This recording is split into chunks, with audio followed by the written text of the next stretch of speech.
Hello everyone. In this video, I'm going to discuss how to analyze arguments. Arguments can be analyzed in two ways. Number one, paraphrasing, and secondly, with the help of diagrams. Now, in our everyday life, the arguments we use are generally very complex. The premises and the conclusions are not properly organized, and the premises may be numerous and in a very topsy-turvy manner. So, paraphrasing means to sort out the connections between premises and conclusions so as to evaluate an argument fairly. So, this process is called paraphrasing. So just remember, the main target will be to identify the premises in proper order and the conclusion. Now, here are some tricks to paraphrase. Number one, identify the conclusion. How we will know which one is the conclusion? The one statement that is supported by the other statements and that itself doesn't support any other statement, that will be the conclusion. Number two, do not confuse it with sub-conclusion, which may look like a conclusion because it also has supporting statements. Thirdly, find the point.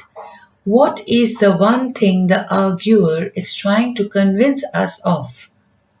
Fourthly, look for premise support indicator words like because, since, and for. Also, fifth, look for conclusion indicators like therefore, yet, or although. And finally, number 6, clarify the pronouns, which means that in the passage you might come across sentences like, but this is a mistake.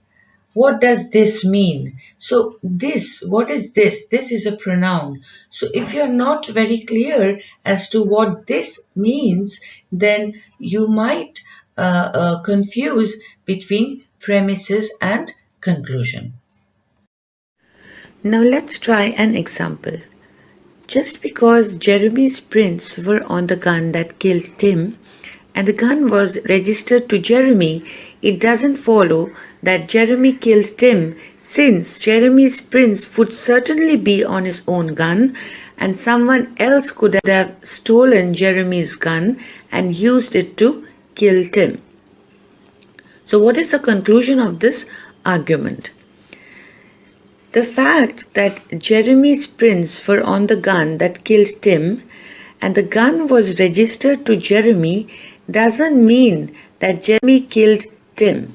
Now this is seems to be the essence of the main conclusion in the above argument. If that is the case, then the premises could be 1. Jeremy's prints would be expected to be on a gun which was registered to him.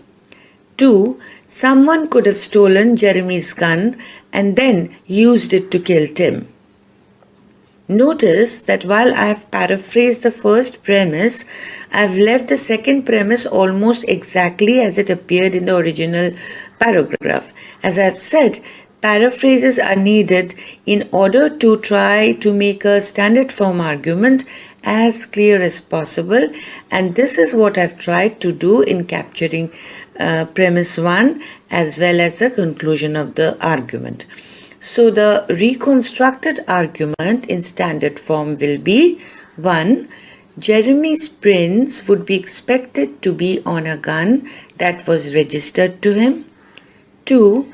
Someone could have stolen Jeremy's gun and then used it to kill Tim. And 3. The conclusion. Therefore, the fact that Jeremy's prints were on the gun that killed Tim and the gun was registered to Jeremy doesn't mean that Jeremy killed Tim. And this conclusion has been derived from 1 and 2. Diagramming arguments. This is the second technique for the analysis of arguments. With the help of a diagram, we can represent the structure of an argument graphically. The flow of premises and conclusions are displayed in a 2D picture. Now, in order to construct the diagram of an argument, we must first number all the propositions it contains and identify which propositions are the premises and which proposition is the conclusion. Then we have to number them, circling each number. Finally, using arrows between the circled numbers, we can construct a diagram that shows the relations between premises and conclusions without having to restate them. Now let's try to understand the process of diagramming with the help of this argument. There are 6 propositions. I have numbered them from A to F. And the words which are marked in red are important, which we will come to know soon. A. If the students were environmentally aware, they would object to the endangering of any species of animals. B. The well-known greenwood white squirrel has become endangered. C. As it has disappeared from the Lander campus because the building of the library destroyed its native habitat. E. No Lander students objected. F. Thus, the Lander students are not environmentally aware. As I said, the passage has 6 statements. The indicators as, because, and thus are given. The statement F is the final conclusion since it has the conclusion indicator thus, and the import of the paragraph indicates that this statement is the main point of the argument. Statements B, C, and D are connected by the premise indicators as and because. So, in this way, this is the diagram from D to C to B. Okay, so what was D? Because the building of the library destroyed the native habitat.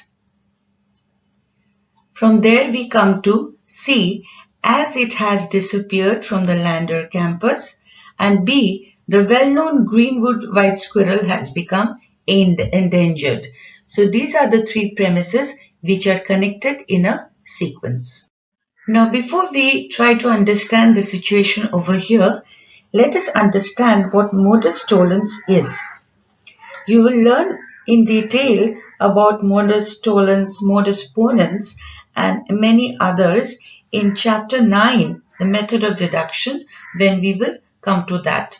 For now, just remember that modus tollens is a form, it's a valid argument form in the form if A then O, not O, therefore not A. So if the first 2 premises are if A then O and the second premise is not O, then we can conclude that it is also not the case that it is A, that is not A. Okay, so keeping this in mind, let's read the first proposition of the passage. If students were environmentally aware, then they would object to the endangering of any species of animal. Then is not written, but it is implied. So it is a if and then situation, a hypothetical statement, which is like if A, then O. Now E, no student objected, which is similar to not O. That is the consequent, the latter part of the hypothetical statement is being denied. If these 2 premises are given, from there it follows, as per modus tollens, what follows? That it is not the case that A, that is, students are not environmentally aware. So now the negation of the consequent clause O by the second premise leads us to the conclusion not A, and not A is the same as statement F, which we find in the argument. What is statement F?